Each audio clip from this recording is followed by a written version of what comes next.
On tonight's show, the X Fan Show, we talk about the merger.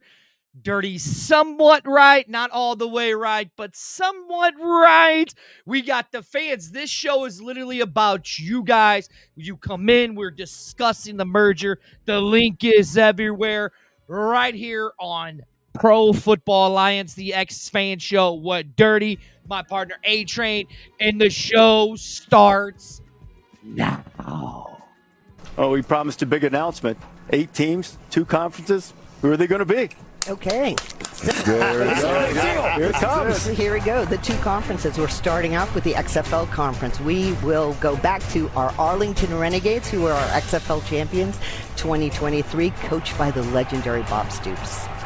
After that, Bob back in the mix. Stoops is in the mix. Yeah. And then here it is, the Beer Snake, the DC Defenders, which with our XFL Coach of the Year, Reggie Barlow, who did such a fantastic job. This was a stacked team. We are so excited to be back there, see the Beer Snake. We then move on to one of our newer teams, the San Antonio Brahmas. You know, the Brahmas and the Alamo Dome hosted our championship game. We have Wade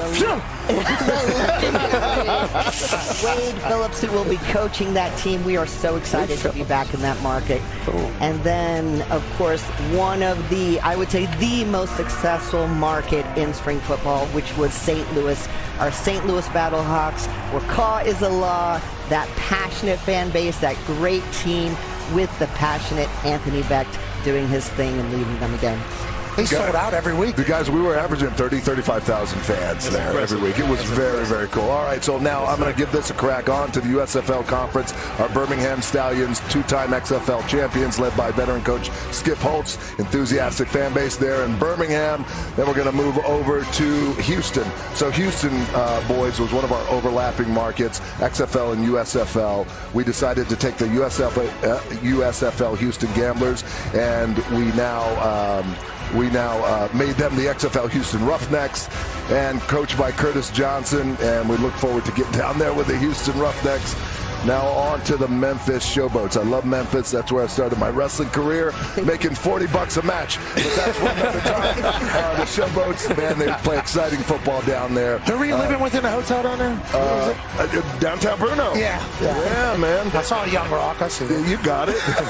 Coach John DiFilippo, he's leading Memphis. And then finally we got the Michigan Panthers, led by head coach Mike Nolan. Hard-hitting Panthers. Went to the playoffs last year. Cannot wait. They're going to be a great team. How'd I do? Great. Pretty good. Excellent. Great. You own the league. You did great. What's up, partner? There he is, my partner in crime, the one, the only, the A-Train. We already got some guests in the back. The guy, you know, if I'm not mistaken, the guy that we have is a guy I love. You know, Arlington, I've been accused of calling people out on our show. I don't ever do that, do I? Never. I plead the fifth. You plead the fifth? But if I'm not mistaken, I know that me and this next guest that we're going to have coming on, because we're going to bring Daddy Ed on because he's already back there. I think Mama Bear is putting some foundation on his forehead because of his shine. But let's bring him in. You know, Arlington, I always love messing people's name up. What would you like to? I'm going to say John. I don't know. Arlington, look, see, he's already, you know, yes. And, you know. Hey, what's up, guys? How's it going? Good evening. Sir? It's going all right, man. It's been a lot of exciting news. Been reading a lot of stuff, you know, really good stuff. Now, first and foremost, how do you say your name? Because, you know, Arlington always yells at me. It's Jan. It's Jan. There you go. Jan. It's Jan, he says. See, I'm just going to call you John, so I don't care. Either way, I respond to both. Look, you're a big supporter of the league. You know, okay, if I'm not mistaken, where are you exactly located at? I'm actually in the middle of New Jersey. Okay, so you're in New Jersey. Cutting out. Oh, no, he's going bad. It's going bad. His connection's going bad. It's cutting out. Oh, shite. Because I wanted to see what team. All right, here's what we're going to do. We're going to. Oh, there you are. All right. You were cutting out. What team are you? So you're in New Jersey. You're good. Yeah. You're in New Jersey, right? Yeah, I was in New Jersey. I watched the XFL Hitmen. That's I did the XFL Guardians in 2020. Awesome experience, by the way. Right. Then, you know, COVID happened. And then my team went Florida man on me and went to Orlando. So now I'm commuting to So you're going DC. Outstanding fan base there. Great experience. They were accepting of us with open arms. Yeah. All right, so there you go. All right, Juan, well, you're breaking up. Hey, Juan, hit me up on Messenger because I have an idea for you that I want to use, that I might want to use you for. So hit me up. So he froze, so we'll say that. So Juan, just hit me up. All right, Arlington, who do we want to bring on next? Do we want to bring on Daddy Ed? No. Or do we want to? Huh? No. Not yet. Not yet?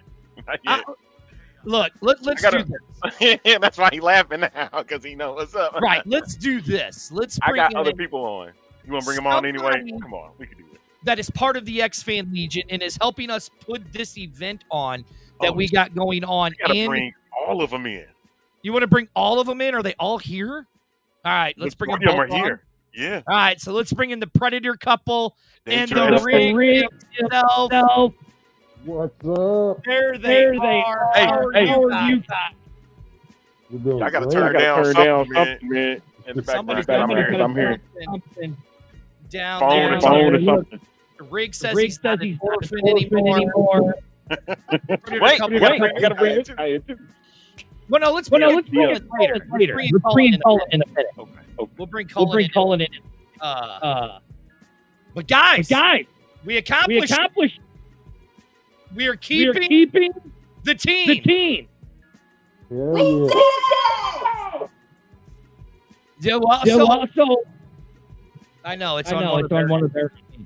Somebody's echoing. All right, we'll fix that. Welcome to the live show. It would be normal if we weren't echoing.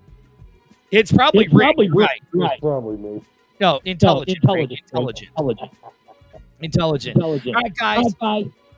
Tell us what you guys mean about keeping the Roughneck stain.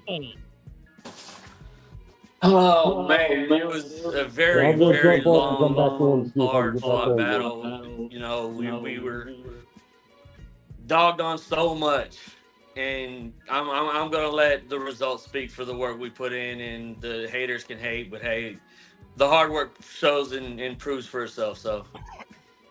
Yeah, we wanted to thank Rexrod for getting our petition started and for the over 1,050 signatures that we got for that petition. We also want to thank you guys, Mike G, all of the other podcasts, the Horns Forward podcast, for letting us on. Jersey the King, thank you so much. If it wasn't for you guys giving us the platform to speak, to save our Roughnecks, we wouldn't have got there without y'all. So thank you. So I'll say, and I'll admit it. This morning when they announced it, we all got on it on the chat afterwards, and yeah, I was bawling like a baby. I mean, like you said, that was all the hard work, all the time we put into this. You know, Kenneth Priester. Everybody out there, there's so many of y'all that helped push this. It was a combined effort, not just us. You know, yeah, okay, people know who we are. People have seen our faces, but it was a combined effort. Roughneck Nation, y'all showed up, showed out. We made noise. They heard us. Roughnecks to stay, baby. You Coaches. put them H's up, honey. The Gamblers might have had history, but right now the Gamblers are history. It's Roughnecks forever. Right. Now, I'll say this. If this would have been 2020, Arlington knows, Daddy Ed knows, and Amanda knows, I would have been destroying every other team that's out there, right? But when 2023 happened, Arlington's like, look, let's get a nice passive-aggressive dirty. That's a more scary dirty. I'm like, all right. He's like, you know, and then we had people telling us, hey, it shows like your guys that can unite the fan bases. So then that's when we decided to change our name from the XFL STL Talk Show to the X Fan Show. And then it's built this legion of fans, which you guys are a part of. And you guys are actually on the board of the events for the now the X-Fan Legion, the U-Fan Legion, which we are the fuel behind spring football. Yeah, we are. You guys are on that board to where we determine where these events are going to happen. And because of the situation in Houston, we decided for it to be in Houston to help save that fan base. And And it's just not us. It's fans like you guys that watch our shows, watch all these shows that have helped us get to where we are. So thank you guys for supporting us and watching us to get where we are today. So no, I mean, I love you all. I love our XFL. You know, I love our UFL now. I'm looking forward to seeing what 2024 has to hold for us. I know that XFL, the players are going to come and go. The coaches are going to come and go. The team is what's going to hold us together. And so going forward, I hope that we can all unite as Roughnecks, cheer on Houston, and beat that South Oklahoma team. I'm just saying. No, but honestly, that event, you know, it's going to be a huge success. I already know. And it does nothing but benefit the Houston Area Women's Center. It's called HAWC, HAWC. yes. I'm sure you guys have been blasting it. We've been blasting it. For everyone watching, feel free to donate if you can't attend. We're going to have a silent auction. We're going to have a 50-50 raffle. We're going to have some giveaways. And There's our flyer. we're sidelining domestic violence. You know, Old Smoky, which is the Roughneckers Tailgate. That's the sponsor for the Roughneckers Tailgate. They're happy to help chip in. We've got people from the Houston Area Dodge Ram Truck Club chipping in. We've got our UFan Legion coming out to support. And from what I hear, it's not happening in just one spot, is it? No, I think there might be a spot in Memphis that might be popping up. What? I think so. I think it's time to be the fuel behind the Legion and bring the experience to all 8 cities. So I think that might be happening also. Gas it up with the fuel group. I love it. That's Simulcasted. nice. All right.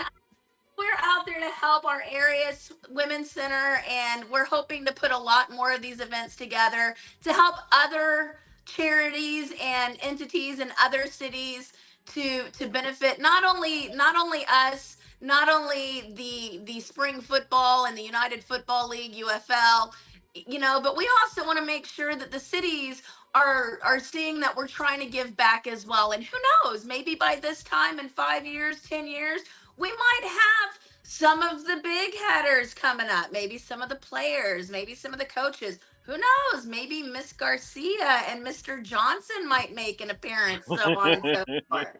But regardless, for a great cause. And if you can't make it, please scan that QR code. Please donate. And please, please, please help support the Houston Area Women's Center. I think it's amazing that HAWC is the acronym for it, but it's Roughnecks that are pushing it through with our UFan Legion, you know? Yeah. As far as where it's at, they're also being generous with their space, with their time, their food, their drinks. It's a phenomenal effort. We really got to give them a huge shout out. Thank you so much to R&R Sports Bar. Thank you to the UFan Legion. Thank you to Houston Area Women's Center. Thank you to UFL for allowing us to, you know, kind of leverage them to make this happen. And go Roughnecks! There you go. There you go. And hey, thank you guys for joining us because I know it's your mom and dad's anniversary. Yeah, I was about to say, if I could just throw a quick shout out to them. Go ahead. Happy 25th anniversary. Silver we love y'all. Anniversary, guys. We love y'all, and we were more than happy to host your 25th anniversary. Mama Predator was, to say the least. That's right. All right, go celebrate with your mom and dad. Thank you guys for coming on. Appreciate y'all. Go check love y'all. them out. H is up, baby. H is up. There you go. There you go. All right, let's bring them in. Let's bring the rig in. Let's bring Rig in. Here we go. Let's see if he got his echo fixed. Did you get your echo fixed? I hope so. You did. You were not an orphan, my man. You're not an orphan. I am not an orphan. Oh, my God. So, this is great. So what do you think of? We're keeping the Roughneck name, but it's the Gamblers, but being rebranded as the Roughnecks. Because next week, Daddy Ed and Colin in to talk about it.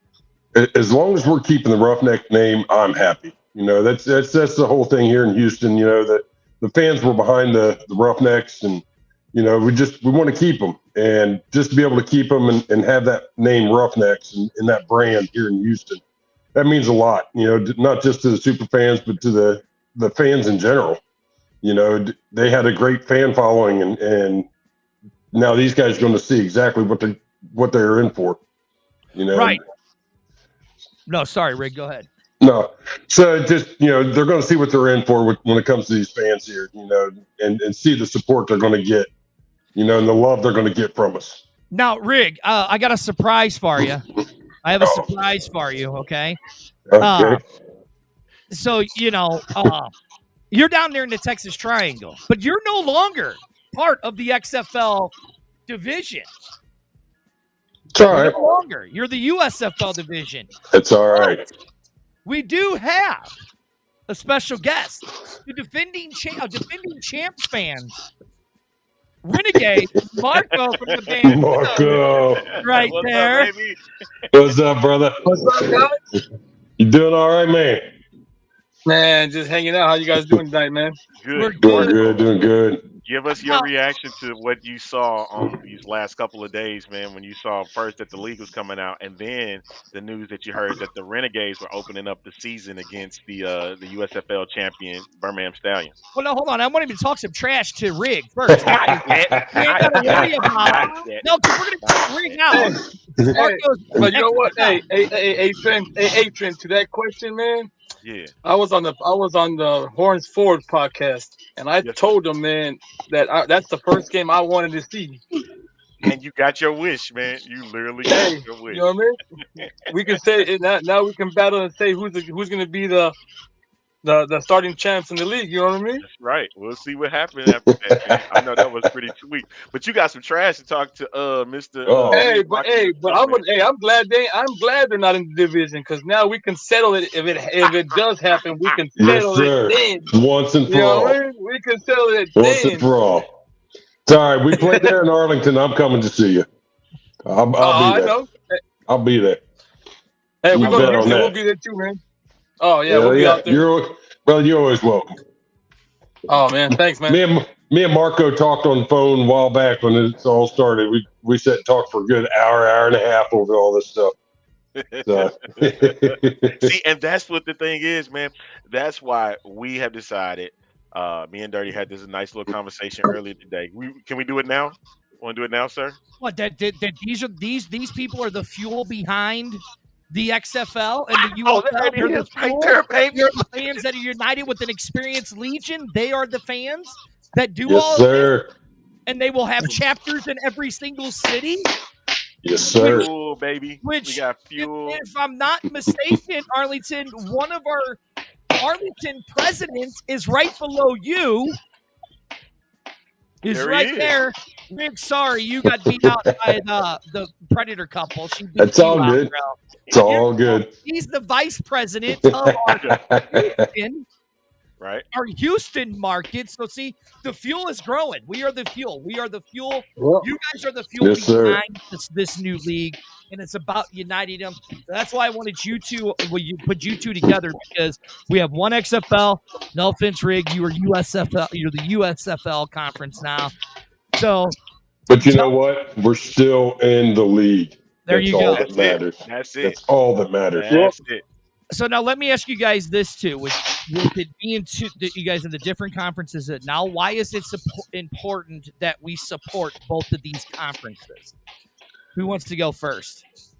Well, you know what, though, Dirty? You got to, because you know what? These guys from Houston, the Rig Rocker and all them in Houston, man, they deserve it. They were out there pushing. They were pushing it. So now they're pushing it. So now it's good. It's good to support both leagues. So now, we can't choose which one has to go and which one has to stay. Now we got a team from Houston that people love to hang out with. So now hopefully they'll continue to support both leagues now. There you go. All right, Rig. But we got to support them both. If this thing's going to grow, if this thing's going to survive, we have to support them both. You know, we're all in one now. You know, under one umbrella. Yeah, it's two different conferences, but one umbrella. And so we have to support it to make this thing work. Yeah, no question. No All right, I'm question kicking you about it. both out now. We got other people. Hey, coming I in. appreciate it. Right, I appreciate Anything you else guys you guys hopping wanna on, say? man. Where can people follow you? So let's go that way. Follow me on Facebook, Rig Rockers, on Instagram, The Rig Rocker, and then on X, The Rig.Rocker. Marco, where can people follow you at? I'm on Facebook as Marco Martinez, and also on Instagram as Marco Martinez 5080 on Instagram. Okay. There you go. All right, boys. Thank you so All right, much. gentlemen. All right, man. You guys have a good one, man. Good night, guys. Good night. Happy New Year to you Him. both. Arlington, it's going crazy. It's going crazy. Who do we bring in next? Who do we bring in next? You know what? Where'd she go?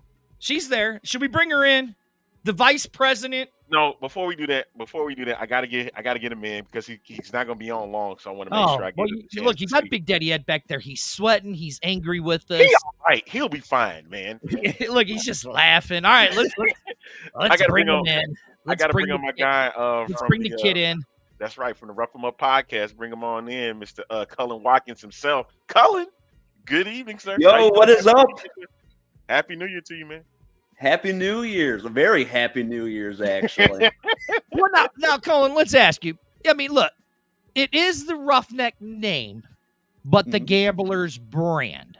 Mm-hmm. How do you feel about that? Like everyone said on here before, it doesn't matter because Houston, we have our team still. I don't care who's playing on it.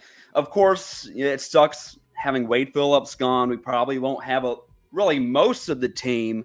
But hey, Houston, we welcome everyone with open arms. It don't matter. It don't matter because as soon as the Gamblers team goes, whether playing in Rice, TDEC, whatever, and they see the Houston fans, they're going to realize they're home. It doesn't matter. Oh, we lost him for a second. Oh, man, we lost him. We lost him.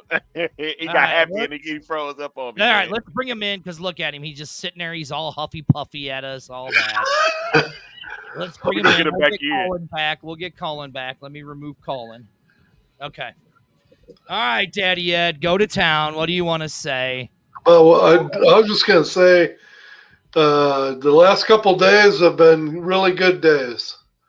Now we got something we can start rolling, man. We can start getting the other fan bases involved. We can start following teams, getting their player rosters put together. I mean, it's a great day. I mean, that is true. That is true. It just seems to be growing bigger and bigger and bigger. We finally have the teams. I mean, it sucks that we have no West Coast presence. Or does it really? Because that was a lot of money to fly to the West Coast. Well, they're not gone. They're not gone forever.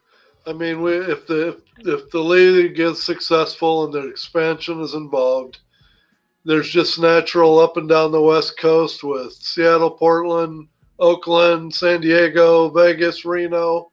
I mean, you can go right on down the line. You can have a Western division put together in no time if that's what you choose to do. Hey, I had to poke fun at our friend. Did you see this one? One step closer to beating my dad at fantasy football yet again. Wait, I had to mess. I'm not giving her any advice this year. She's on her own.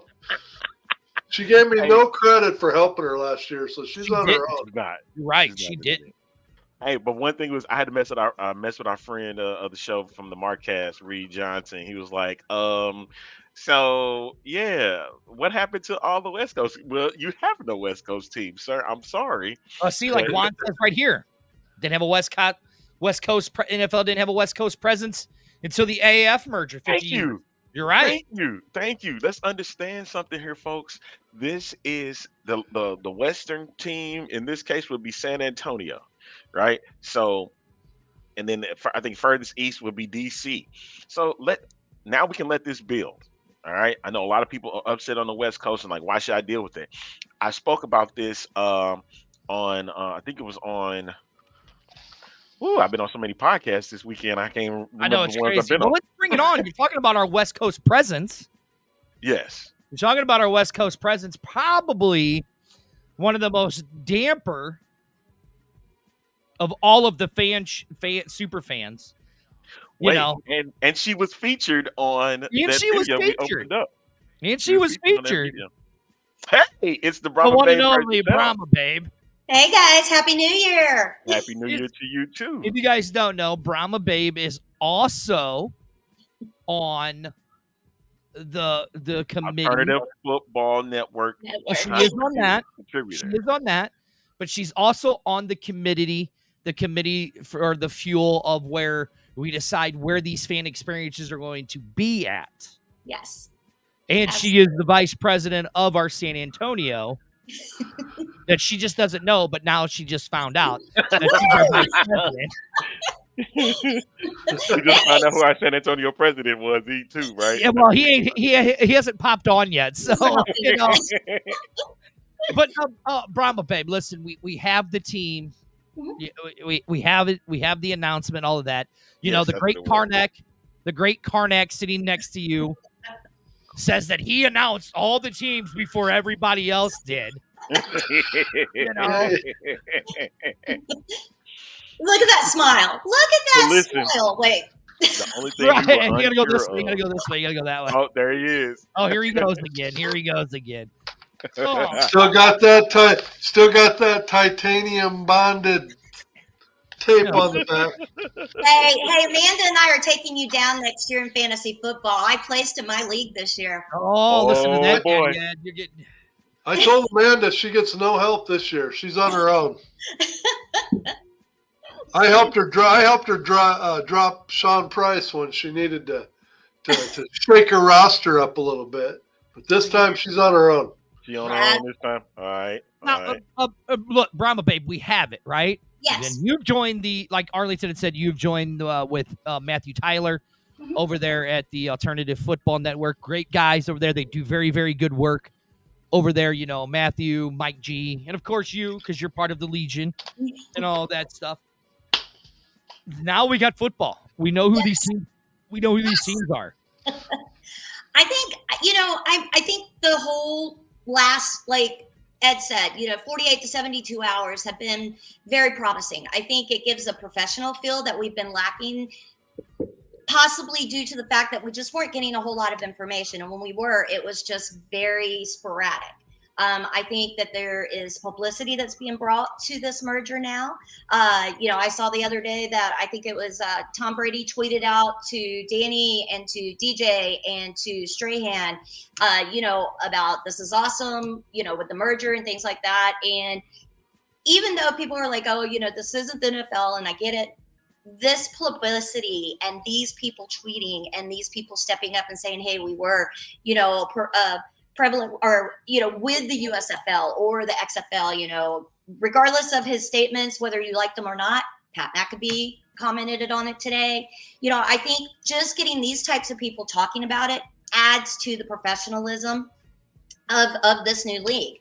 And let's face it, you know what? It is the UFL. It is united. So at this point in time, we have to look at it and moving forward. Now, yes, it's a little easier for me to say that than say the Sea Dragons, the Guardians, the Vipers, and I get that. I get it. And my heart just goes out. But I don't think those teams are completely out of this. And what I mean by that, as you guys have already touched, I think as we move forward and we build this league to make it substantial and stable, then we can move and hit that West Coast, hit the Northeast a little bit harder, and really build this league, because it has promise. It definitely has the promise to do that. Absolutely. That is without question. And like somebody had said in the comments, even the old AFL back in the day, they didn't have any West Coast teams when they first started the AFL back in 1960. So that's something that, is going to have to progress as time progresses. So hopefully everybody gets involved in this UFL, man, because this is real now. And having the XFL and USFL conferences in this mix is everything. Now, the only thing that we're going to be worried about is what is the game going to look like? Right. And the players. And the other thing is the coming together with this. If we want spring ball to continue, we've got to grow, and you're not going to be able to grow if you're not united. Now, not everybody's going to be on that united front the very first season, because we got to see what the product is. And like you said, we got to see how the product's given, how it's played, what behind the scenes go into it, how much we evolve from what these two markets were prior to, whether it's on the field or off the field, marketing, things like that. So I think, and what I've seen, just kind of reading and lurking, yes, you've got your markets that are very upset because they really want to be there, and I get that. We all, as loyal fans and football fans, get that about our teams. But I feel like most of it has been pretty promising, and I think as we move forward and we get that schedule and we start getting closer to the draft and all this stuff, it's only going to hype. I know I've been kind of run down with just trying to do like you guys are doing too. We've been at it since we stopped the season. We were in an off season, and I was getting run down just because it was just so much to have to hit every outlet. Run down. It gets. I remember when Daddy Ed and Amanda joined the show. I said, let me explain something to you guys with this. This will start to consume your life. Once you get into it, it gets very, very, very time consuming. I mean, me and Arlington have been doing this for 5 years. This is what's consumed our life. And I remember when we did our St. Louis event, I remember I told you, I told Rig, I told Ballhawk, I'm like, look, you guys are super fans. But if you start getting into the rim of where we're at, it will consume your life 365 days a year. Was I lying to you guys? For once, Dirty, you weren't lying. But it does. I mean, because you stay relevant if you keep, the information coming. Now, and the off season was such a big off season this year. So I do want to throw one challenge out there. I do want to throw a challenge out there. I want to throw a challenge. Now, obviously, you guys know you can find me on social media, especially here on the Facebook, Brahma Babe. I want to throw a challenge out to those USFL, now UFL, and the former XFL, now UFL ladies. I want to hear from you. I want to hear from you because we are going to get some things going. And what I want to do is start, really filling out the female fan base, because we've got some kick-butt female fans in St. Louis. We've got some kick-butt ones, obviously, in San Antonio, because I am a little biased and I am a homer. I've met some great ones over in Houston. So I don't know as much about the former USFL female fan base, but I want to. And I want to unite, and I want to engage with you guys. I want to hear from you. So I'm throwing that challenge out there. And it can even be other former XFL, transition to the UFL fans. I want to hear from you. I want to hear from those ladies, because we've got a lot of good things that we could do this coming up season. I got a personal shout out I want to give. Shut up, Dirty. I got a personal shout out I want to give to Jen Murray. She's over with the Bulldog podcast in Alabama A&M. She's a humongous Birmingham Stallions fan. I want to give a shout out to her. So I will see what we can do to get her involved, and because she's a big football fan and she loved her Stallions, and she was. See, he thinks he could just mute me. I could mute him too. Right. Is there a reason why you haven't contacted her yet, there, pal? Huh? Is there a reason why? Dude, we didn't know what this thing was going to be about first. We've known for months. Okay. You want to sit there and take that? You know what? Fine. Daddy Ed, put your list up, Daddy Ed. Show him. Put your list up, Daddy Ed. I ain't even looking at y'all no more, man. No. I ain't even looking at y'all. What'd you say? That pretty much nailed it, didn't it? That's right. See, look, right here. Juan even said it. To be fair, we've known for months. Okay, say what you want. But I still love you, pal. Do you guys feel like a big monkey's kind of off your back, though? I mean, do you feel like you're breathing a little easier? No, I do. Because it only gets worse for us. No, it doesn't. I know it's going to be more work. We had several fans that really started harping on us that we kept pushing. We kept saying 8 teams. I mean, they were convinced that it was going to be 10, 12, 14, 16. So the fact that it's starting out with just 8, even though we'd love it to be more, it's a little satisfying, I will say. Okay, so like here, Robert said, Robert, look, bro, I love you. Thank you for tuning in every single week to our show. I love you. I respect you for tuning into our show. But you were one of the names, our naysayers saying that, well, you guys don't know what you're talking about. Bro, we told you we were trying to prepare you guys what was going to happen. Listen, and it was like the Brahma Babe said, doesn't mean if your team is gone, like Juan came on, said he was a New Jersey guy. He lost the New Jersey Generals. He lost the Defenders. It's about supporting this new league. Cullen, who lost his Roughnecks and has the Gamblers rebranded as his Roughnecks. It's about supporting this league. Is what it is. And it's March 30th. This league kicks off, which we know. All right, Brahma Babe, because we got Cullen coming on. Absolutely. I appreciate you guys. Where they can find you. You guys can find me on Instagram at Brahma Babe. You can find me on Facebook at Brahma Babe, of course. And you can find me on the X at SA_Babe Brahma. Sorry about that. I'm trying to keep all of these in my head, and it's just a lot of social media. Right, yeah, exactly. All right, and you can also go hang out with Brahma Babe the weekend of the 13th in Houston at R&R, because she is going to be there helping us host the R&R thing for the Sideline Domestic Violence. She's going to be helping us do that there in Houston. Am I right? Absolutely. I'll be there with my horns on and horns forward. But like Predator couple said earlier, come on out, you guys. And if you can't, please support by using the QR code. Any donation helps. It's a well worthy cause. Houston Area Women's Center provides so much positivity and advocacy and outreach to victims and survivors of domestic violence. And as we all know, domestic violence does not discriminate. It doesn't matter, and it can find you.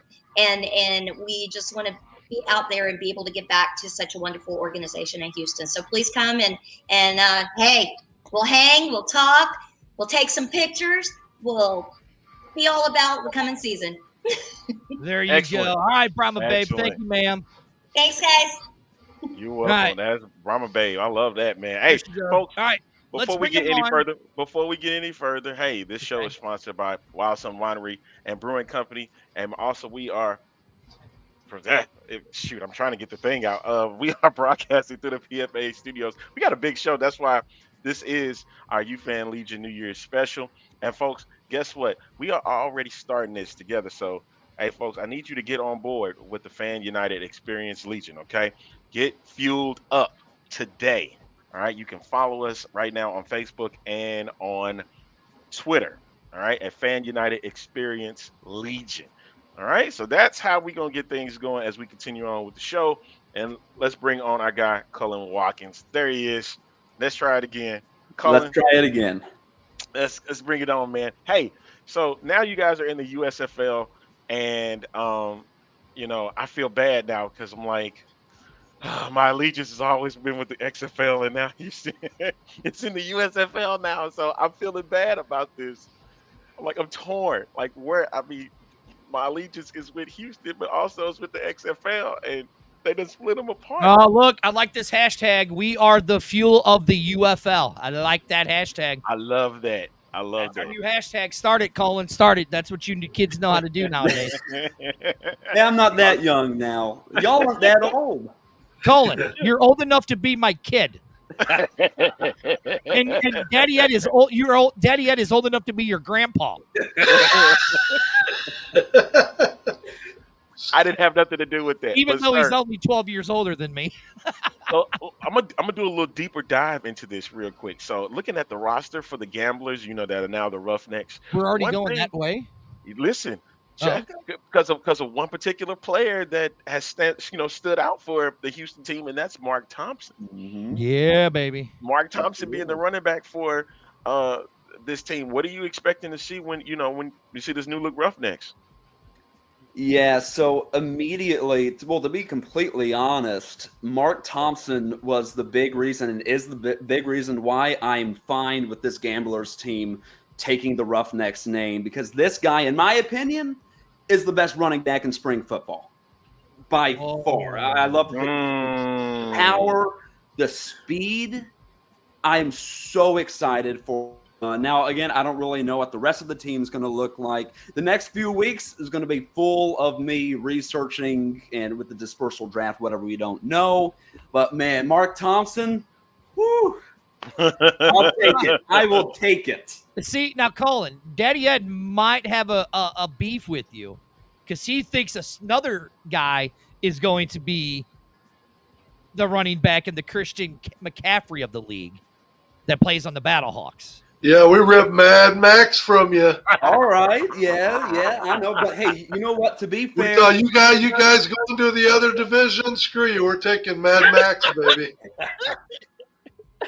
To be fair, though, when it comes to who I'm cheering for the XFL division, man, the Battlehawks getting PETA, Max, woo, real nice over there. I'm cheering for St. Louis. Hey, everybody started talking smack already about the Birmingham Stallions. I get that, all right? Listen. And the listen. You mean the Birmingham, we got a 130-man roster?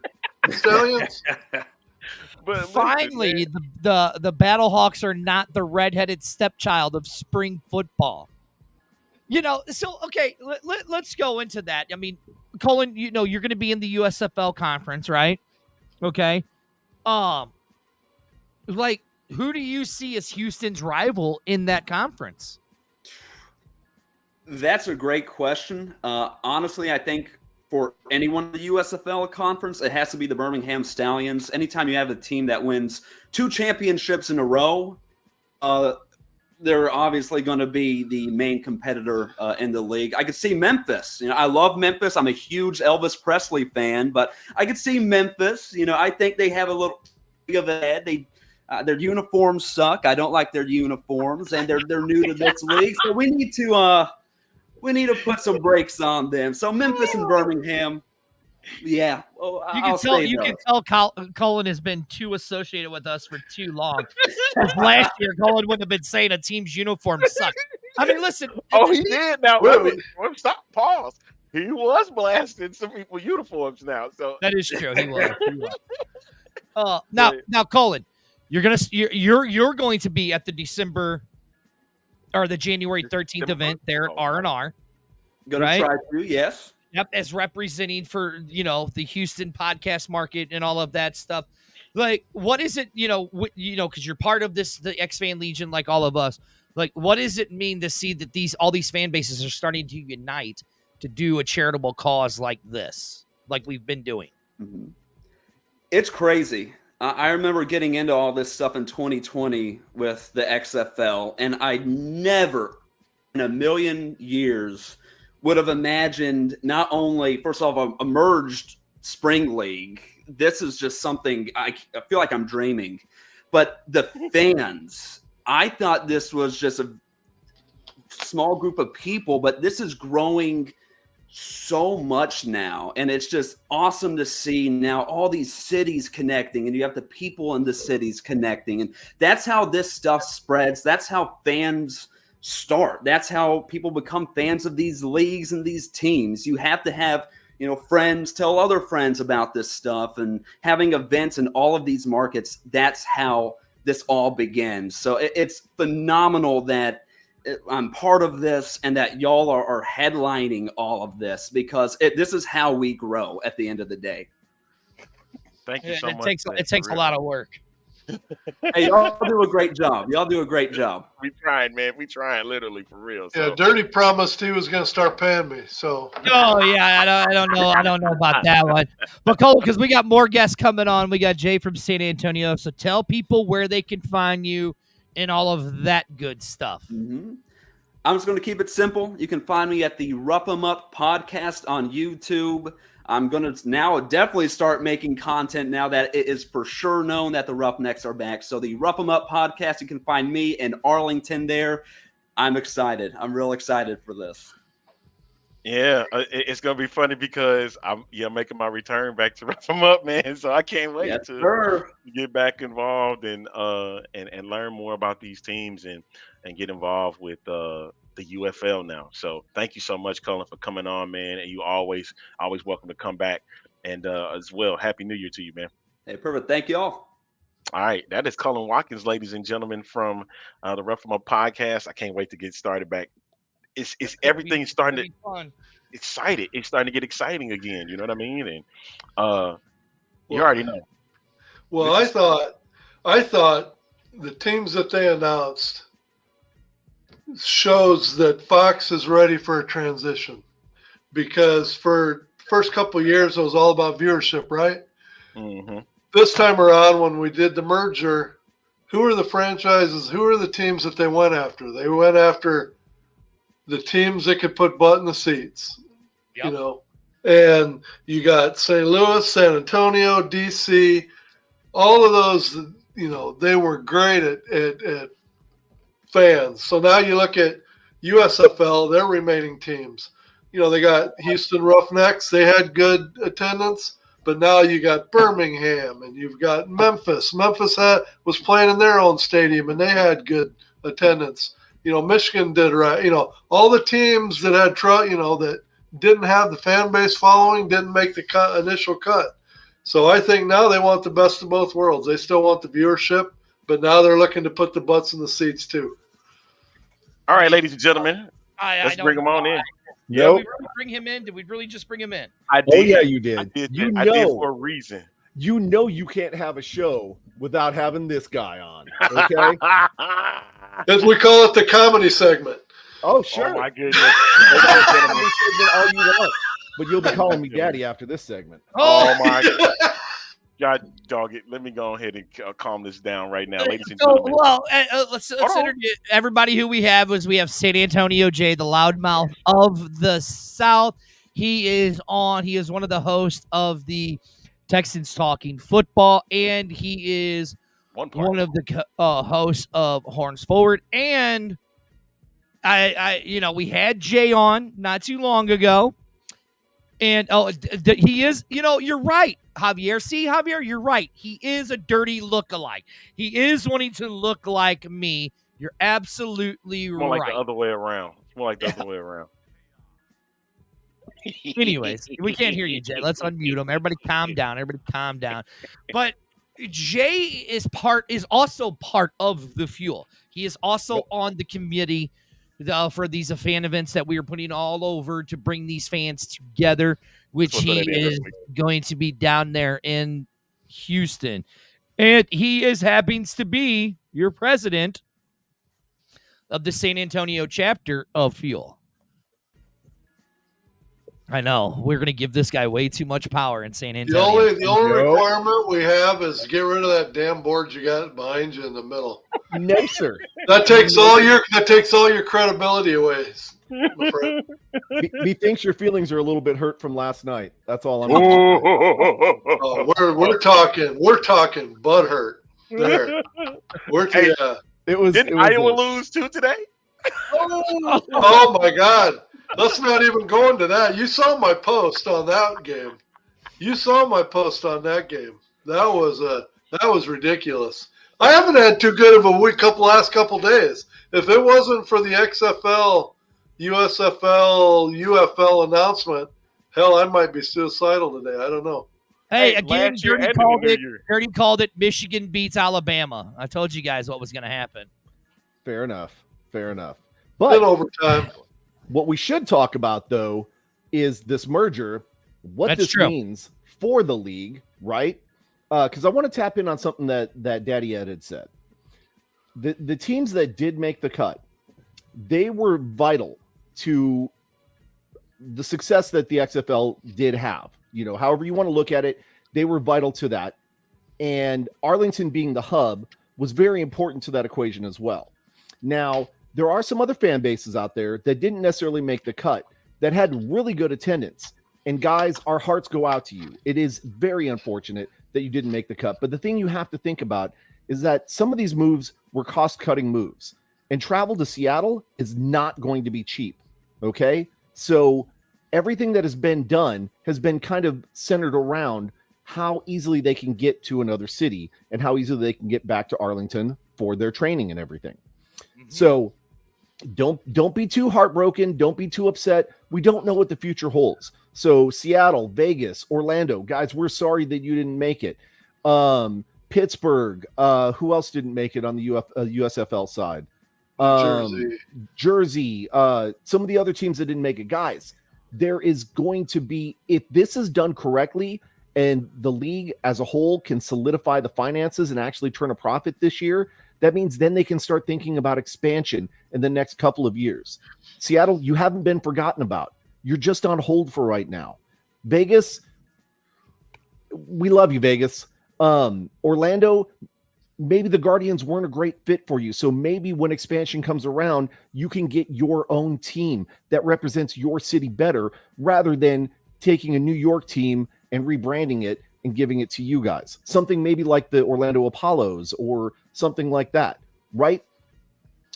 You need something that represents you. So let's focus together as a fan base, right? And I understand. I mean, I'm saying this because San Antonio's team, you know, was saved in this whole process. So I'm a little bit spoiled. I'm not going to lie.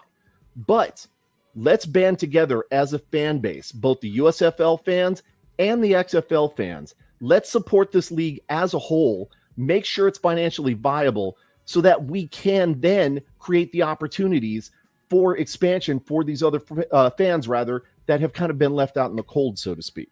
Mm-hmm. Okay? So that's what I agree. That's my call to the league. That's my call to the fan base. Let's rally around each other. Let's bring it together as a whole. Let's start supporting growth in these new communities that have, you know, that are coming on board in the UFL with the already established fan base in the XFL. And let's start trying to grow our markets in Michigan and in Birmingham and Memphis, and just keep supporting that growth so that we can start growing. Hold on, Jay. I don't think we have a problem in Birmingham because they have, Daddy Ed, what was it? Birmingham had the largest attendance for the USFL, correct? Which was what? No, largest attendance in the USFL was Memphis. Was it Memphis? Wait a minute. Hold on. It was Birmingham. Antonio, hit me up. Oh, I didn't. No. I didn't do attendance in the USFL because half the teams had a not applicable next to it. Right. Because they got to play in an empty stadium. So right, Antonio, hit me up on Messenger, and I can tell you how. So you're right. You're right. Memphis was number one in viewership for the regular season. Number one in the viewership. So that's. I mean, listen. Look, Jay, you're 100% right. It is about growing these fan bases, and I've said it enough. Arlington has said it. Daddy Ed has said it on the bottom line. All of that stuff, right? If we don't support this entire league, if we don't, as the fans, become the fuel behind these experience and this with this legion and these fan bases, this league is not going to survive. We've seen it twice with the XFL. Hey, and just think about the time of the AFL. Again, exactly. We have to go back to. The reason why we say that is because they didn't have West Coast teams. They didn't have, what was the furthest team? Houston down south? You know, when they had the Houston Texans before they moved them to Kansas City, or Dallas or so before they moved them to Kansas City, right? So they've had those. It took time to let the thing progress. Exactly. Yeah. We all need to support the whole team, not just our cities. Yep. And that's what it's all about. Get a hold of Jay when you're in Houston, and he'll tell you how he became the president of the Fuel chapter of San Antonio. Because I got a big mouth. Listen, no, not just that. There's other reasons. There's a thing behind it. As a San Antonio native, essentially, right? I mean, I've grown up here. I've seen pretty much every iteration of football since 1979 until present. Right, I can speak basically as a native here. We need something. San Antonio is the largest small town you're going to find in America. Right, we're the seventh largest city in the country, and we have fans that are hungry for football. The problem is this is much like Pittsburgh, which is why it made sense that Hines Ward was here. This is a blue collar town. We don't have a lot of economic infrastructure to be able to afford, you know, a big league team. So this is perfect for us. But every time it's been tried, for whatever reason, either the league has failed or people just haven't really gotten behind it. We can't seem to invest in something that's going to stick around. So this time it needs to be different. This time, much like every other fan base that's around, we need to invest in this league fully. and be 100% butts in the seats cheering, whether it's a Saturday or a Sunday, whatever you need to do, make sure that you're getting out there and support this league. As Elizabeth said, not just certain cities, but the whole league, right? We're going to actually, on Texans Talking Football tomorrow, we're going to be extending that olive branch to some counterparts over in the USFL, and we're going to start trying to make those connections so that we can start building this this whole fan base, right? The rivalries will come, right? You guys know how I feel about St. Louis. Love you guys. But I've got my rivalry established with you guys already. Now it's time to start making friends over on the other side of the house, start bringing them in, and then give them a little taste of SAJ, right? Well, it's funny you say that, SAJ, because one of the people that is coming on your show just happens to be one of that guy's co-hosts right down there below me, Daddy Ed, Brett. Perfect. On the bottom line. That's his co-host, one of his co-hosts for that show. Perfect. And I am looking forward to talking to him tomorrow and getting to know him better. He seems like a very intelligent individual. No, he's an idiot. Okay. Come on, man. What is wrong with you? Ruin everything I say. I appreciate that, bud. Golly. That's why y'all are polar opposites at times. I'm looking so forward to talking to him and starting to establish those relationships so that we can, in fact, do our part together, right? He on the USFL side, us on the XFL side, and start supporting this. By the way, cool UFL and whatever, missed opportunity. USXFL should have been done. And I was even thinking about the logo today. By the way, tell me this would not be fire. Take the US from the USFL, an X in a different font, and then the FL from our font, right? Put them together. Boom. Where opportunity meets I don't know, something, whatever The Rock said. That would have been the perfect slogan. Listen. Right to the crossroads right there. That's they already had UFL already on deck, and they've already had UFL twice. True. But understand this. The UFL in the past, that was a league that tried to compete against the NFL. That was a bad idea, even for the 3 years there. Rest in peace, Jim Fossil, because he was a champ over there in that old UFL. But hey, this is totally different. This is in the spring, and this is going to be something a bigger and better product. And I know all four of us can sit here right now. It's like all we want to know is what the game going to look like. That's all we want. That's all we want in this case. What is the game going to look like? I'm over the butthurt feelings of not using my name that I stole from Dirty. I want to know what the rules are going to be. I want to know which set of rules or what hybrid they're going to come up with. I want to know the rosters. I want to know the schedule. I'm looking forward to what we need to be focused on because what's done is done, right? Now it's time to start getting into the weeds, into the details. What kickoff rule or what kickoff structure are we going to be following? What about the extra point versus the 2, 3, or 4 point conversion, right? What are we doing with all that? Like, that's the stuff I want to know now. And I know, right, we all got to be patient. We all got to wait our turn. We're going to get our information when it's time for us to get that. Right. But that doesn't make it any easier. It's like a kid on Christmas Eve looking at the tree, knowing there's presents there, and you can't open them, man. Oh, it's so frustrating. Trust me, Andrew, we are the same boat. We hope that they don't screw up the rules. And I'm really thinking. Hold on. So it's funny because as I'm sitting here reading these comments, right, because I want to ask you guys something. Denzel Vance just said right here, spring football just got stronger. It did. Because I have a feeling if you really look at the UFL, the USFL, and the XFL, there was definitely a taper off of players in certain teams. The way they were played. And some of it could have been coaching, but you could tell the difference. Now you have 8 teams. Does it suck that we have 8 teams? Yes, it sucks. But you're making, like Juan is saying right here, you're getting a 90-man roster now. The competition is going to be fierce. I have a feeling we're going to get some very, very competitive football from all 8 of these teams. So now I ask you guys this. Does it really matter what rule set they use? Because let's really think of it. Here's how I'm going to explain it. Here's how I'm going to say it. Because you have the XFL rules and you have the USFL rules, which are more aligned towards football. XFL rules are aligned more towards us, college in a hybrid. Okay? Entertainment. So does it really matter? Does it really matter what rules they put in? I don't care who goes first. Go ahead, Jay. I'm going to say it does. Here's the reason why. If you are going by the USFL structure, as you said, Dirty, the rules are designed more for NFL play. That's going to give these players an opportunity to kind of get more used to the game play, the game style, the game speed, the game everything of the NFL. However, that you don't have as many opportunities for players to ball out, so to speak, and show off their skill set. The XFL rules give that. As we know, San Antonio fell victim to St. Louis on that stupid 4th and 15 that was absolutely perfectly designed for that opportunity.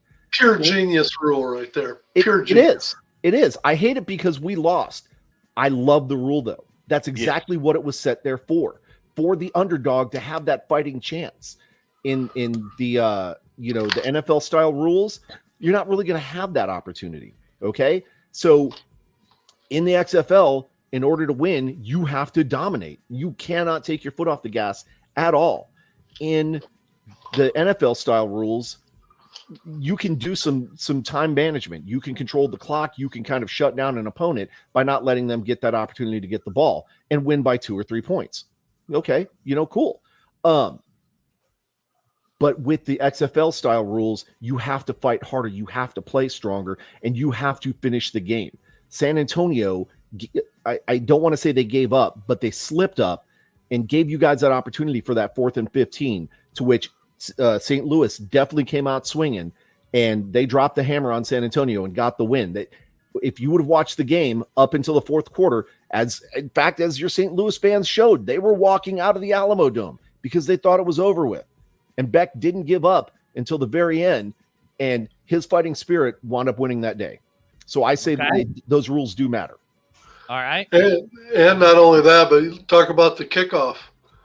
In the NFL and in the USFL, I mean, the kickers are getting to where it's unbelievable how far they can kick the ball. So all the kickoff is in the NFL is a snoozer. It'll lead into the commercial break because they tee it up, they kick it into the stands, and then they go to a 2-minute commercial.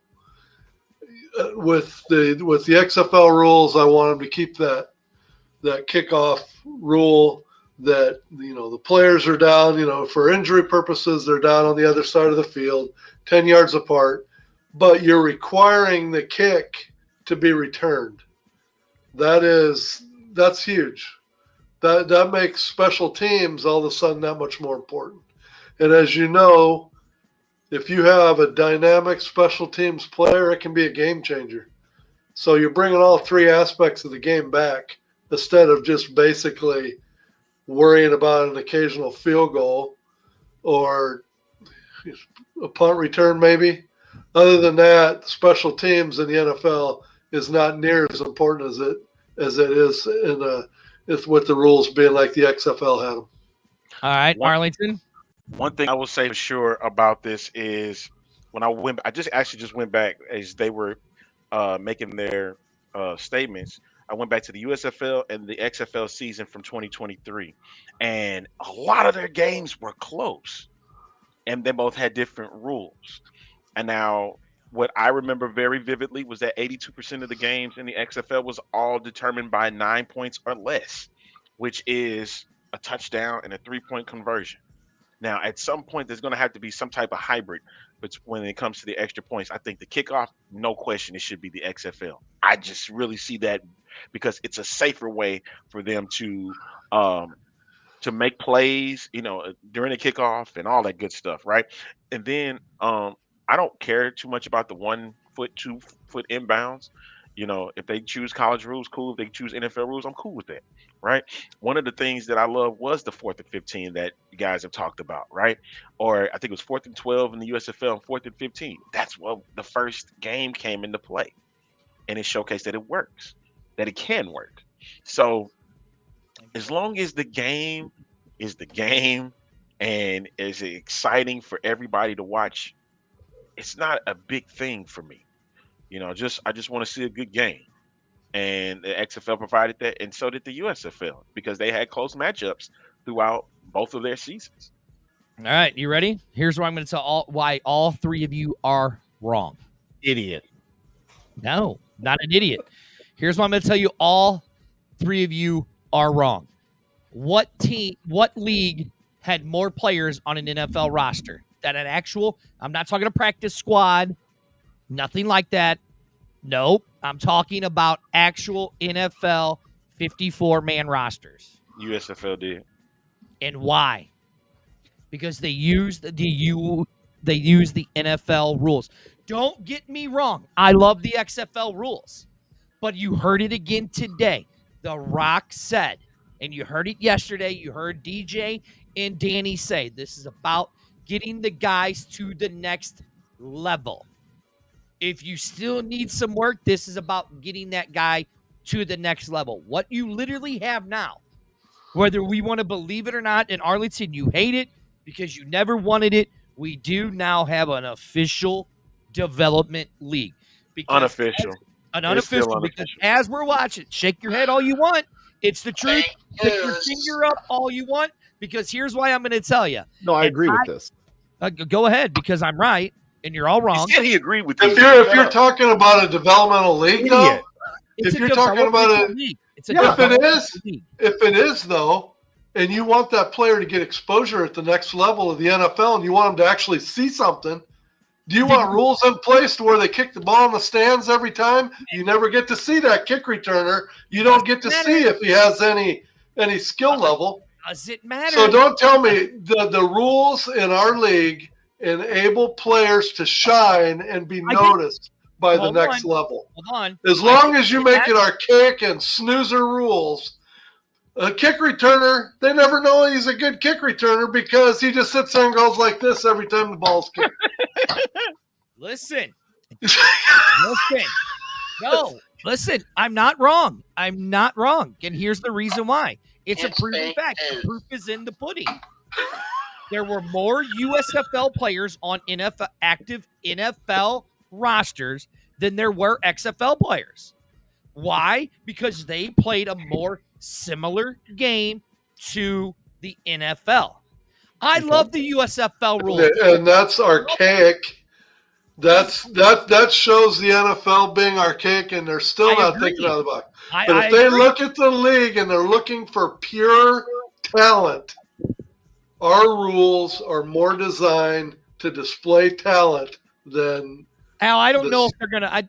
I don't know if they're gonna allow sophomores. Maybe juniors. I could see that, but not sophomores. But the way they're paying, the pay structure for this new league is nowhere near. If I'm an NFL player, if I'm a college kid, I'm staying in college because of NIL deals. I'll make way more money with NIL in college than I will in a spring league. But I'm just saying. You don't think Greg Jennings got a lot of PR at the end of last season?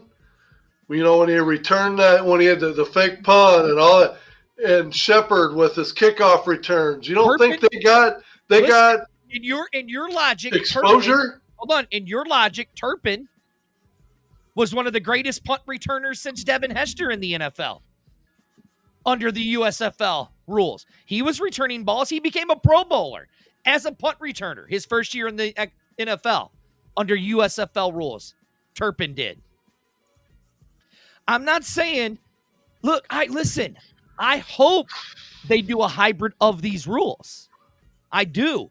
But if you're wanting these guys to get to the next level, you're going to want to stick to your rules that are closer to the league you're aiming towards. Hey, Train, are you the president of our St. Louis area? No, he's not. You're not, are you? I want A-Train to represent me. Why? Because I'm always right? No, because all you do is just think, okay, what's everybody going to think? And then I'm going to do the exact opposite. That's like you take that every time. Listen, I want the 4th and 15. I want the kickoff rule. But if you want to be a true developer, you just sat there and argued with me against that. No. And now you sit there and say you wanted it. Hold up. See, I got to follow both of y'all. I'm muting both of y'all for this reason alone. And I know, Jay, he was doing this to say, hey, I'm showing you what the difference is between the USFL and the XFL, and why the USFL rules work, and why the XFL rules had its special, and why Turpin and Brandon Aubrey, that he was going to try to mention, is making a success right now. Granted, they are on the Cowboys, but those are two success stories. You haven't really heard that much in the XFL from that. You hear now that guys are playing on 53-man rosters, but as in making an impact right away, those two guys have already done so. Right. That's what he was trying to come by. And, right. And I 100%, I was trying to say it before, I agree. If we are truly trying to structure players to go into the NFL the way the NFL stands right now, then yes, USFL rules should apply. Okay.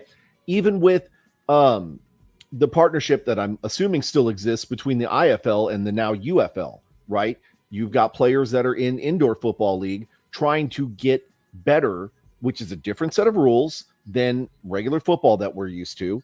But you've got players that are going to have to make that adjustment anyways to, whether it's USFL or the XFL rules. It's part of that whole developmental thing. But I really think that because the too many acronyms here now, the NFL was looking at some of those XFL rules as of last year, because some of them, as Daddy Ed said, the kickoffs are much safer, right? You have opportunities to make the game more engaging, more, fantastic, more spectacular, more awe-inspiring, because you've got some crazy things like a 4th and 15 that, your quarterback, if he's as good as he says he is, can, drop a dime on somebody 17 yards out and convert that into a first down, right? There's opportunities for bigger play, which I think, as Daddy Ed was saying, the game of football as we know it now has some aspects that are kind of becoming a snooze fest. So maybe we need to refresh that a little bit, right? And take some of these. Everybody over here saying that I'm bashing the XFL rules. I'm not. I love the XFL rules. I'm not. I'm just saying. And the reason why I say this is a partnership, an unofficial partnership with the NFL, is you can see it. And Amanda, the Queen Hyena, pointed it out to me yesterday in their little thingamajigger, the quality and the way that the video shot is, you could tell it was NFL type production, right? You could tell it. And I would love for them to do a hybrid. I would love for it. I love the whole 1, 2, 3 points. I love the kickoff. The punt, I could be like, whatever. I want the player's safety. I've always been saying it. After seeing the movie Concussion with Will Smith, I want player safety, because seeing what these guys go through and with the CT and all of that stuff, and these guys dying at such young age from that shit, I want the player safety. But I'm just saying, if you're wanting to get your players, because how many college players come right out of the gate and become a stud in college football into the NFL? CJ Stroud. Well, but I'm saying it's about far few in between. Okay, so now if you put them in this new league and say, okay, you need, like The Rock said, you need to work on this, and this. And if you're under those NFL rules, it's going to make you get there faster. We got to realize is these teams are going to change year after year after year after year. Okay. So I will say this. What if the change then becomes from the NFL? They decide, hey, we're going to take some of these XFL rules and utilize them in the league. I think they should. I think they should. I really think, like somebody had posted earlier, the kickoff rule. I think that should be in the NFL. Because if you remember the kickoff rule back in the day, look how many guys got destroyed on a kickoff in the NFL. Right. You know what I'm saying? Look how many guys got destroyed or had a concussion. I really think they should put that rule in. That's one of my favorite rules, is that NFL kickoff rule. It's not that hard. It's not that hard to implement. You don't run until the guy catches the ball. That's simple to do. That is simple to do. I mean, look, I'm a purist. Baseball, I couldn't stand them bringing the DH into the National League. I couldn't stand them bringing the play clock into into baseball, but I got used to it. I started watching it, right? Yeah. And I like it now. That's what I'm saying. I'm a purist when it comes to that.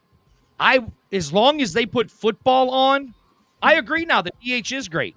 Oh, God, here she is. Daddy Ed, are you ready? Oh, what is she wearing? Daddy Ed, she's wearing a Defender's hat. Yeah, she saw my backdrop. That was the only thing. I had a DC flag, but it was going to take up way too much space. So now she filled that in, so that's good. There you go. Happy New Year, Hyena. What you got? So I'm just going to say this because Dirty wants to always, come down on St. Louis fans. So let me just have my minute real quick. And don't you mute her either. The first thing that Danny said when they started talking about St. Louis coming back was the most successful market in the spring football league is the St. Louis. And not only that, then The Rock came on and said, yeah, they held 30 to 35,000 fans every home game. So I don't want to hear about the fact that we're not a good fan base. Don't want to hear it. Don't want to hear it. Well, we are. And then if I could Danny pretty much summed it all up when she said that St. Louis was the most established, exciting fan base. I mean, that is true. Listen, and Danny actually said something for sure. Here, Juan loves your hat, Hyena. Juan loves your hat. Do you want to get on? That's Jan. Do you want to get Jan on? John loves your hat, so Jan's been waiting. Jan. Okay, but I wasn't finished. You got to duck. You got to duck a little bit. Almost Amanda. this close. Hold Just on. one more finger out and horns forward. She wasn't finished. I was not. Go ahead. So if I could give the UFL one piece of Hyena advice, right? Okay. That would be no more USFL drones. No more. No, wait a minute. Watching a game. No. I don't want to hear it. I disagree with that. The drone needs to stay. That I want those. I want them drones. Okay. That was pretty cool. Have the drones, but get a silent one. Okay. Put a muffler on it, Get right? one that's a little bit more silent. Yeah, put a muffler on it. But Just okay, listen. Take the The microphone. reason why they were like that. The reason they were like that is because they didn't have anything out there. They didn't have no fans in the stands anyway, so it's gonna be noisy. So let that live, okay? The drones were fine. Oh, don't give me that. They'll have fans now. that is true. They'll have fans now. So maybe now you won't hear the drone. The camera footage from the drones is absolutely perfect. Yes. It's almost as great Listen. as the NFL cable system. I did and not it's half the say cost. don't have drones. I did not say not one time don't have drones. What I'm saying is let's get a silent one. Let's You get said get rid of the one drones. okay. Keep your whatever. I'm just saying. Keep your drones. I'm just saying. Put a muffler on it. Put a muffler on it. Or You good crowd shots out of that, man. You get get fans in great the crowd stands. Get fans in the stands to drown out that noise, to where that's what you hear in the background, not the motor from the drone. That's it right there. Right. Listen, here's Would all that I be can a fair say about compromise? Y'all are so smart. Oh, Hold on. Well, it's because you Here's gave us all the I can idea. say about Danny. The other good thing that Danny said about St. Louis is she said, "Call is law," not "caw is law." Oh no! See, here what The you're not going to do is owner come of on our and do league- that. See, he can't help himself, can he? He can't help Call himself. is law. No more caw is law. It's call is law because Danny and The Rock said it. So all the St. Louis fans, we can no longer say caw. A-Train, did he invent the cacaw too? I mean, he probably was the one that established that to begin with. Let me say this. No. It is, isn't it? No, I did. Some fan called the show. Some fan did it on first few episodes of the show. No longer Listen, caw. It's no longer caw. It's call is law. She said How it. is this that everything is coming back on you, Dirty? Because that's what people do. he knows Be it's quiet, always SAJ. him. Be quiet. You gonna defend him? Everything you're like Oh, I'm the not. I'm person taking a that- shot at him. Yeah, he's taking Ugh. shots. Jan, you have seen everything that we've been talking about, and you said you're big on the defenders. What do you feel like for gameplay would be for this UFL? I'm thinking, I think they're gonna basically adopt like the slow crawl walk thing. They're gonna basically just start out with 8, feel how it goes. I really think they're gonna have team ownership as part of their expansion plan. As far as buying into new markets and helping spread the expense. They're gonna keep west. They're gonna basically just keep to the east. And if they do roll out to the west, I can see them probably doing 4 teams at once to try to put a whole division there, rather than trying to have like one team like Seattle out there. Because even the Seattle teammates were bitching about the flight out there, and it's their home stadium. So I mean, there you go. He froze. Oh, okay, there you go. No, he's back. He's back. Yeah. You're right. And, me and Daddy Ed did it on one of the show. We did it on a B-Hawk live show where we kind of did some half-butt numbers of what we could figure out and research that we looked up. And Daddy Ed, we were at like $200 million on expenses that they used just in travels, hotels, player expenses, food expenses, something like that, right? The charter flight is just unbelievably expensive. Mm-hmm. And when you get charged by the hour, and you got a plane literally sitting there waiting for the players to come, I mean, it's just, yeah. At least the Texas Triangle remains in this iteration. You know what I mean? And I think that's the coolest thing. The I-55 series starts right out. now. There's going to be an I-55 series, but let's talk about the Texas Triangle. Okay. What's wrong with it? Hold on. We got some idiots down there in Texas. Trying to say, what should we name our Texas rivalry? It's been there. It's been there for the whole year. We are not Worthy Bowl. That's what it's called. Wow. Jay, explain to me, why would we change it? It is the Texas Triangle. Why change it? Why are people wanting to change it? The Texas Triangle is just not that inspiring.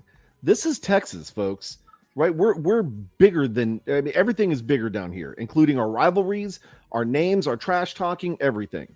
So why stick with something as simplistic as the Texas Triangle? It needs to be something like the Lone Star Shootout. That's a little bit more representative of the culture and the history and just everything that is Texas here. Like, that needs to be a very big name. Hold on, stop. I removed everybody. It's me and you. That is the dumbest thing I've ever heard. See, this just shows me everything in Texas is not that bright. This is why everything comes back on you. It's bigger in Texas, right? Because all you do is just bump them gums and make noise. And you don't think much about everything. It shows to me that you Texans have some pea-sized brains. That you guys are saying that we need to do the Long Store Showdown. That's terrible. I know what he's doing. I know what he's doing right now. I know what Dirty's doing right now. Terrible. The Lone State Showdown. Terrible. The Texas Triangle is a great name. You guys should keep it. If you don't, I don't know what to tell you. Right here, Mike Tackett. You see, I didn't say it, but Mike Tackett said it. That was mean. Take that back. Oh, yeah. Shut up, Matthew. See, here's Matthew. He's another idiot. The Lone Star Shootout is better. That's between 2 people, not 3, 2. A shootout is between 2, not 3, 2. Do you know nothing about? Wait, hang on. Do you know nothing about Texas history? Okay, a shootout involves more. You're talking about a showdown, right? Which obviously means you got to the Lewis and Clark part, and they just kind of fell off the map. Okay, there's obviously much more to this country than your dirty little river. Okay. Look, right there. Boom. That's my boy. What's up? Dirty Toro. Okay? A shootout can involve multiple parties, right? No problem. Multiple factions. There can be a multi-front war. Okay? That's exactly what we have going on here. Is it too late to call DJ and DG and ask them if they can transfer St. Louis back over to USFL and bring Houston back to us? Would that be possible? I wanted to call it, you got to fight for your right to play the Battlehawks because we beat all 3 of your asses last year. That's true. I mean, that's true. That's true. Match you guys. On a 4th and 15 gift. Listen. We used the rules then as they were intended. Jan, you were there. You saw the defender. You say you were a big fan of the defenders, right? So you saw those 2 games against the Battlehawks, and you saw what happened. How they were able to silence. You noticed I didn't say anything about DC or Seattle. Oh, of course not. I didn't say anything about that because you were the one blowing your pipes about Texas. Texas is what got us to 7 wins. Listen, but check this out though. Everybody been talking about Birmingham and how good they are. Like, do you not understand that DC was not too far from beating Arlington, except they just kind of ran into a Luis Perez type team here? Do you know how good that offense really was? Like, DC against Birmingham is going to be a fun matchup. Well, okay. Speaking of that, hold on. I'm glad you say that. So let's do this. Go on, Juan, before I pull it up. I think we actually lost against Arlington because Perez was actually the 4th time playing us. He played us when he was the first time he was in Arlington, and I think he played us like a couple other times. So literally, it was like the 4th time he read us. He already knew our defense. But here was the thing right here in front of you. Here's your could have used that. You could have used that one. The banner was right there in front of you, idiot. No, well, here's your coaches. You got for the one side, you got the USFL side with Mike Nolan, Curtis Johnson, Skip Holtz, and John, whatever his last name. Sounds like an idiot to me. Remove that because nobody can see that. Oh, but anyways, Anthony Beck, Reggie Barlow, Wade Phillips, and Bob Stoops. Now, let's really look at this. Who has the better, just by this, who is the better coach? Who would like to rank the coaches? Skip Holtz. We'll go with Juan first. Juan, go ahead. Who is John? You idiot. John, whatever. Shut up, Arlington. Nobody asked you. Nobody asked you, Arlington. So, Jan, by that logic, who has go from rank the coaches from 1 to last? Wade Phillips is actually number 1. I mean, you got to respect a guy who's been around, football for as long as he has. That guy has seen everything, and he knows everybody, so he can get anybody as the coordinator that he wants. He's got basically the street cheese as far as who he wants to pick. I can't think of anybody number 2, but it's number 1. All right, he's going Wade Phillips. Who wants to go? Okay, so we got somebody over here saying Bob Stoops. All right, Daddy Ed, you go because you look.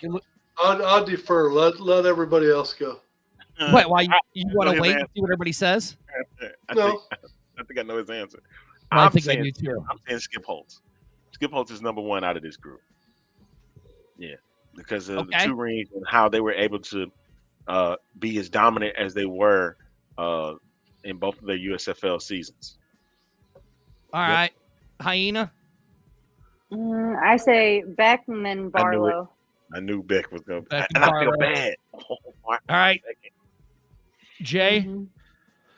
So I'm biased. We all know that. But facts are facts, right? It is a toss-up between Phillips and Holtz, right, for number 1. Beck comes in a very, very close second. We don't. And then without knowing a whole bunch about the rest of the coaches, it kind of filters in from there. And then here's where the bias comes in. I'm going to say Bob Stoops in last.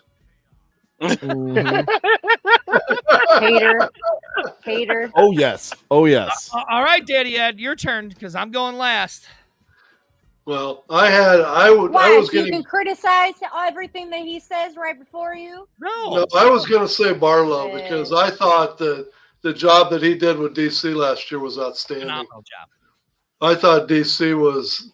I'm still flabbergasted that DC didn't win that championship game.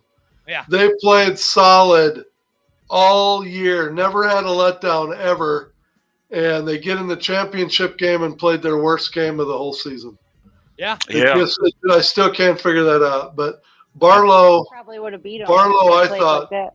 I thought he was a magician as a coach. I thought he got the most out of his players and got them playing as a team. Yeah. Mike says Stoops, Phillips, Beck, Holtz, Nolan, Diaflippo, Barlow, Johnson. Barlow, number 7. Wow. I will go this way. If it's XFL rules, because just somebody do it as 8. Come on, man. Don't be difficult like everybody else. No, I'm not. I'm going to give it to you. If it's a hybrid of XFL rules, it's going to be Coach Beck, because somebody said it. Coach Beck knew and understood the rules of the XFL better than anybody. He used them better than any other coach in the league. That's not true. No, That's he had not better true. time management. That's not true. He did. And if we do it NFL rules, you can't. Skip Holtz. He's got 2 rings. He's a defending champ. So you got to go. The reason why you can't say Beck, and I'll say it and say it and say it. He had a built-in home field advantage every time we played at home. And in the biggest 2 games of the year, when all we needed was a win to get in the playoffs, what happens? We crapped our pants both games. So the Seattle game and the DC game both played in St. Louis. Going 1-1 would have got us in the playoffs. And instead, we got shellacked in both games. And it's like, if you as a coach can't understand and get the best out of your team when you've got that kind of a crowd behind you, you evidently don't have the pulse of your team well enough yet. Yo, hold on. Arlington, where's the net? Arlington, where's the music at? Because I have converted and brought Daddy Ed to the dark side. I have brought him to the dark side. That's not the dark side at all. That's their biggest. To side. me, that's their number one issue heading into this season is with the kind of home field advantage that we give them each and every home game, they got to figure out why they play their worst football at home. That's what they got to figure out. And I'm sorry, I ain't got to listen to this either. Something with that. I think the shame of the whole thing is St. Louis deserves to be in the playoffs.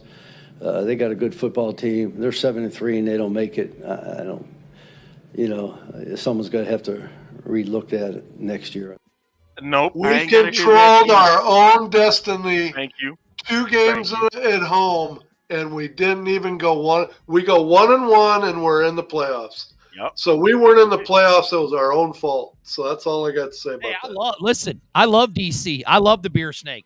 And I know the Hyena and Daddy Ed went to DC for a game, and they had a blast in DC.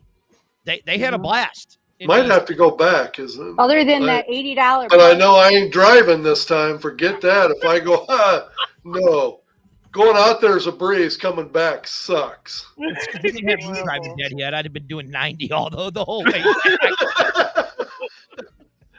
Oh, man. That's the problem. Yeah, look, here's what it is. We do know, we know what our 8 teams are, right? Mm-hmm. We do know that. Does it suck that some of our teams are gone? Yes. Like I would have loved to went back to Vegas. I'd have loved to went back to Seattle for a game. Yeah. I would have loved to went to Canton for one of those games there in the Hall of Fame stadium. I'd have loved to went there. Does it suck that we're gone? Yes. But what I like is the layout of all of these teams, literally right down the middle. The furthest team west is DC, where Jan is. The furthest team west is San Antonio, which we made that drive. But what I like is we can drive to 2 cities within a 6 to 8 hour range. Michigan, Memphis, and Birmingham. So don't be surprised if you see the fuel. We'll be fueling the Birmingham. We'll be fueling Memphis, and then fueling Michigan. Don't be surprised that if you don't see B-Hawk live or the X-Fan show at those 3 cities sometime this season.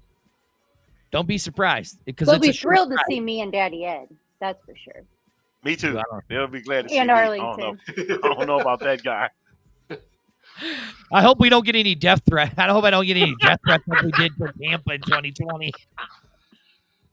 You're different dirty now than you were then, sir. You almost got me killed, man. You're going to get me I almost got us killed. You're absolutely right. You got me killed, man. Well, is there anything else that we want to talk about? We just got to wait for Friday with this dispersal draft and then what the rules are going to be. Schedule. And the schedule. Yep. San Antonio Jay, talk about our event that we got coming up January 13th at R&R.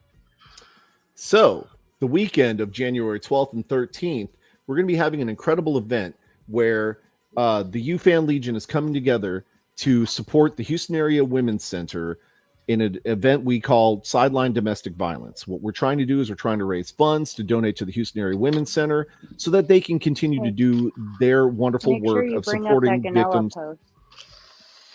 So they can continue to support victims of domestic violence. As Brahma Babe said, domestic violence knows no boundaries. I mean, it can affect any one of us. Okay. So what we're trying to do is we're trying to help support our Houston fan base, which they spoke loud. The league heard them. Now it's our time to give back. Right.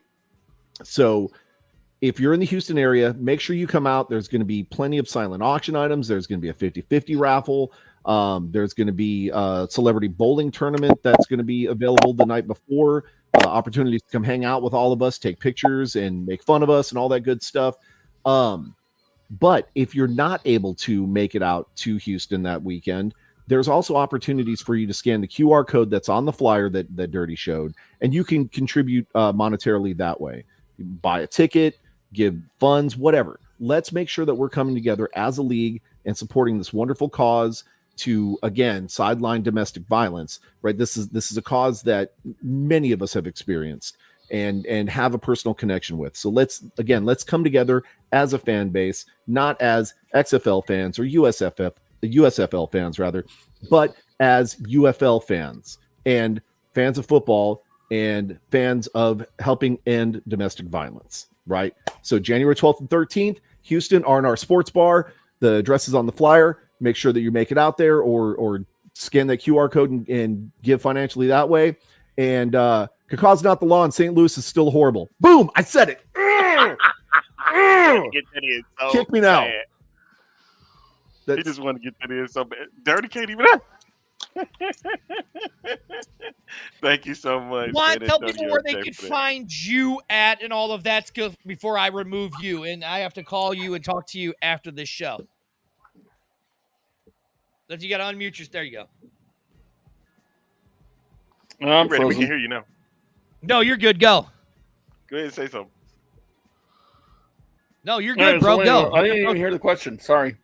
Oh, I said tell people where they can find you at, and I got to call you after the show. Like, what do you want me to say?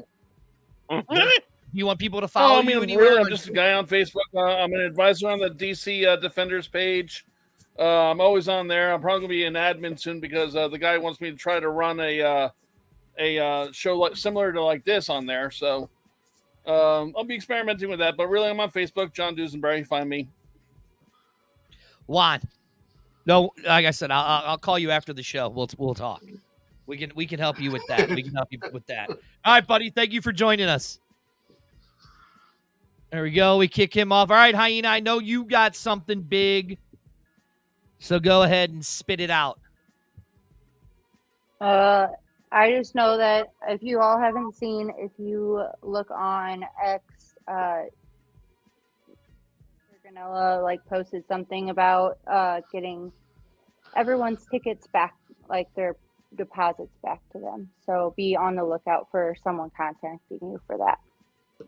So, well, you said Jason Ganella posted on Twitter or X that be looking out on if you're in one of the cities that were cut, you're going to get refund. Is that what you were saying? Yeah. All right, Sorry, now. was I mumbling? No, it was good. You broke up there for a minute. Well, Arlington, I guess we're going to be back on a full schedule. I'm not happy about it.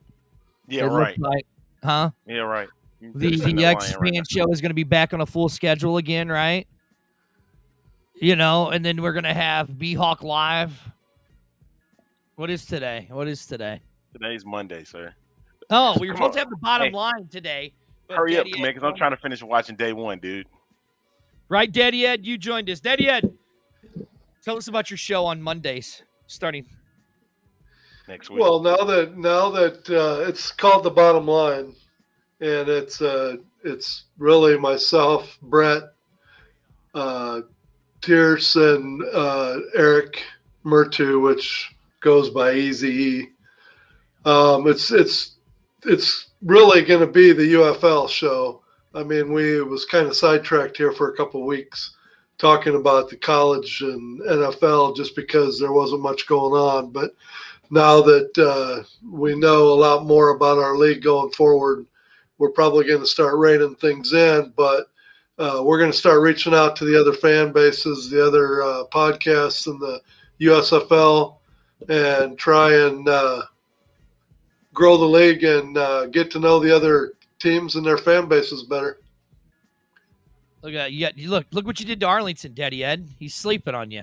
No, he's not sleeping. He's watching the game. Look, he's waking up. He's well Arlington. Shut up.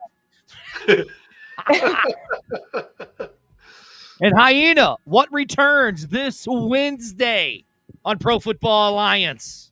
Seahawk Live. So we are still going to do that show. All right. Yeah. What do you want me to say? How amazing our fans are and how big of an idiot you are? That is right. Oh, Andrew. That is, everybody knows. Andrew, don't worry, because I have a feeling there's something coming up on January 13th in Memphis. So be on the lookout. 55 series. 555 rivalry is starting. Arlington, do we got anything else? Hey, join Fuel. Make sure you join Fuel, man. We getting all that together. It may even getting that on Instagram too. So Facebook, Twitter, Instagram. Fuel. That's where we at, baby. Matthew, this is not a B-Lock Live show today. This is the X Fan Show. Listen, even if it was it's not the X Fan I can wear whatever hat I know. want to. Screw it. We're going back to the XFL STL talk show. And there ain't nothing anybody can do about it now. Hey, I mean, you can. That's like you literally can focus back on that. It's all about supporting the league. It doesn't matter what hat you have on. It doesn't matter what show it is. It is about representing the league as a whole and everyone coming together. And if you don't know what it stands for, Matthew, he was just trying to tell you to. League. He was suggesting you wear it again on Wednesday. That's all he was saying. You have to be so mean to the guy. Ooh. Yeah, we want him to keep. He didn't say it correctly. He meant WEAR, not WHERE. He didn't mean that. He meant WEAR. Where the heck? Right. Well, now you made me look like an a-hole.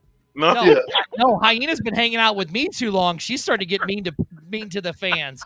Would you ever imagine the Hyena being mean to our fans? She's been hanging around me too long. We love you, Hyena. I'm going to I have no comment on that. I'm going to get something. No, but yeah, please join Fuel. Tune in Wednesday night for B-Hawk Live. What is it? Are we doing it at 8 o'clock, guys? 8 o'clock? It's the Fan United Experience. Legion is the fuel. We are the ones. We drive. We are the fuel that drives spring football. Fueled up. It's right. Fueled up.